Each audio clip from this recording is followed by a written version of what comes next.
à terceira parte de nossa aula, o migrante, seu trabalho e seus direitos. Eu sou Cristiane Lopes, procuradora do trabalho, e agora vamos falar sobre a legislação brasileira e sua dupla perspectiva, humanitária e comum. Como eu já falei um pouco na aula anterior, a perspectiva comum é a do Estatuto do Estrangeiro, uma norma que, em termos gerais, pode ser definida como fechada para a imigração e que somente concebe a imigração no interesse dos cidadãos brasileiros e de alguns empresários, que precisam provar ao governo a necessidade de contratar um trabalhador estrangeiro. Essa dinâmica existe e funciona atualmente no Brasil. Toda empresa que pretende convidar um trabalhador para ingressar no nosso território precisa antes pedir um visto de trabalho. E esse visto de trabalho é analisado pelo Ministério do Trabalho para que depois possa ser concedido esse visto que permite a entrada do trabalhador convidado. Pois bem, a lógica do Estatuto do Estrangeiro, como venho repetindo, é fechada à imigração e concebe a imigração como restrita aos interesses nacionais. Não há uma concepção da imigração ou da política de imigração como a gestão de um fluxo de pessoas, que é, na verdade, o que a imigração é, porque as pessoas não deixam de ir e vir, embora isso restrinja bastante seu movimento, por conta de legislações bastante restritivas, como é o nosso Estatuto do Estrangeiro. Paralelamente a esse Estatuto do Estrangeiro fechado à imigração, o Brasil foi construindo uma política de acolhimento humanitário, e dela eu vou falar agora. Como eu ia dizendo, existem dois tipos de acolhimento de pessoas no Brasil: o Estatuto do Estrangeiro e o refúgio. E a partir do refúgio, o Brasil vem construindo uma política de acolhimento humanitário. Mas o que é o refúgio? A lei do refúgio, que é a Lei 9.474 de 97, estabelece que as pessoas que têm fundado receio de perseguição têm o direito de entrar no território nacional e nele se abrigar, ostentando a condição de refugiado. Lembremos, refugiado não é o mesmo que fugitivo, porque fugitivo é aquela pessoa que se supõe que cometeu algum crime ou que precisa fugir de algum lugar, e o refugiado foge porque está numa situação de periclitância de sua vida.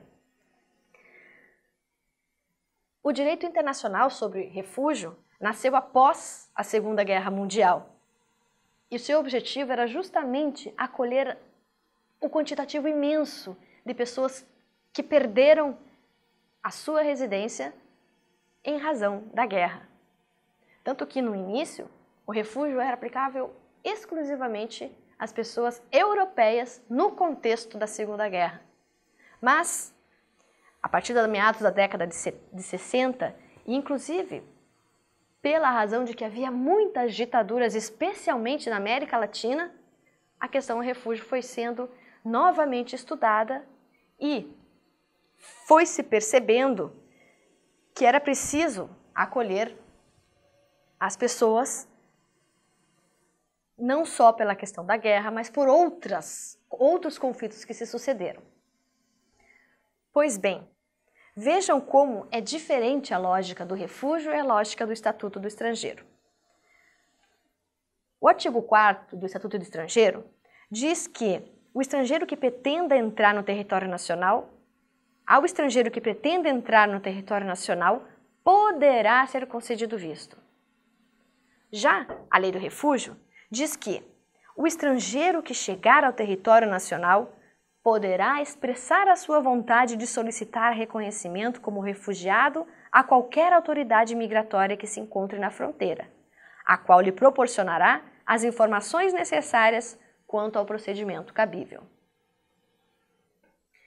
O artigo 18 da Lei do Refúgio diz que a autoridade competente notificará o solicitante para prestar declarações, ato que marcará a data de abertura dos procedimentos. E o artigo 28 diz que a decisão pelo reconhecimento da condição de refugiado será considerada ato declaratório. O que isso implica? Implica que no Brasil existe o reconhecimento do direito ao refúgio. Ao passo que, vejamos, o artigo 28 do Estatuto do Estrangeiro diz que o visto concedido pela autoridade consular configura mera expectativa de direito. Então, novamente, nós temos aquela questão, não existe o direito a emigrar, mas existe o direito ao refúgio. E com base nessa dicotomia, o Brasil vem construindo uma política de acolhimento humanitário, mesmo para as pessoas que tecnicamente não ostentem a condição de refugiados. E aqui eu me refiro, basicamente, à situação dos cidadãos do Haiti. O Haiti não passa por uma guerra. Não existe um fundado temor de perseguição. O que aconteceu foi uma catástrofe de proporções avassaladoras que atingiu um país que já não vinha bem, que já tinha dificuldades econômicas e políticas e que após o fatídico terremoto de 2010 não conseguiu ainda se reestruturar minimamente. Essa situação fez com que alguns haitianos, em razão da presença brasileira no Haiti, viessem aqui buscar uma alternativa para viver. Mesmo porque o Brasil, aos olhos do haitiano, é um país que ele supunha acolhedor. Pois bem, como na verdade o Brasil não possui uma legislação favorável à imigração, o caminho que as pessoas encontraram foi percorrer as fronteiras terrestres. No início, através da fronteira do estado do Amazonas, pela cidade de Tabatinga, e posteriormente pela fronteira do Acre. Ali se consolidou um fluxo migratório de pessoas que arriscavam a própria vida caminhando pela floresta para conseguir acessar o território brasileiro. E então as autoridades se perguntaram o que fazer.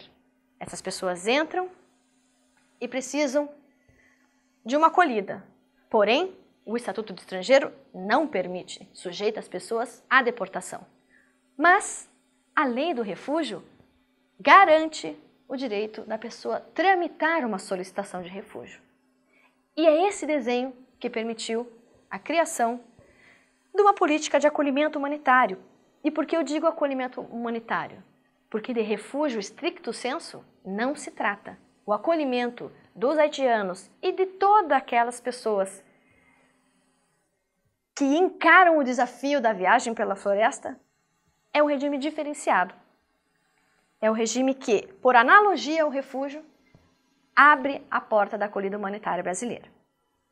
Então vejamos, o refúgio é a situação típica da Lei 9794 de 97 e diz que só pode ser considerado refugiado a pessoa que se encontra fora de seu país por fundados temores de perseguição por motivos de raça, religião, nacionalidade, grupo social ou opiniões políticas, ou grave e generalizada violação de direitos humanos, como é o caso da Síria atualmente. Já o visto humanitário é regulamentado pela Resolução Normativa número 97 de 2012 do CNIC, que foi sendo prorrogada sucessivamente. E o que ele diz? Que ao nacional do Haiti pode ser concedido o visto permanente, previsto no Estatuto do Estrangeiro, por razões humanitárias, condicionado ao prazo de 5 anos nos termos do artigo 18, e essa circunstância constará na cédula de identidade do estrangeiro. Então vejam, a partir da situação concreta, da uma relativa pressão migratória de pessoas que se dispunham a cruzar a fronteira, nas condições que implicam uma viagem pela selva, o Conselho Nacional de Imigração fez uso das suas atribuições de regulamentar o Estatuto do Estrangeiro e, de uma maneira inovadora, permitiu que as solicitações de refúgio encaminhadas por essas pessoas sejam analisadas primeiramente pelo CONARE, que é o Conselho Nacional para os Refugiados. E, uma vez que o CONARE constata que aquela pessoa não ostenta tecnicamente as condições de refugiado, o CONARE encaminha aquela aquele pedido ao Conselho Nacional de Migração, que é o órgão que tem a atribuição de regulamentar a política migratória. E o Conselho Nacional de Migração, utilizando a sua atribuição de regulamentar a lei de imigração, permite a entrada pelo motivo humanitário. Então, apesar da nossa lei restritiva, por hora existe esse mecanismo que acolhe o cidadão em situação de necessidade e que se dispõe a cruzar essa fronteira. E esse acolhimento se dá na mesma forma do acolhimento do refugiado, ou seja, uma vez acolhida a pessoa, imediatamente ela já tem o direito de expedir o seu CPF e a sua carteira de trabalho e incorporar-se imediatamente em qualquer segmento produtivo que forneça, o que lhe dê a oportunidade de um emprego.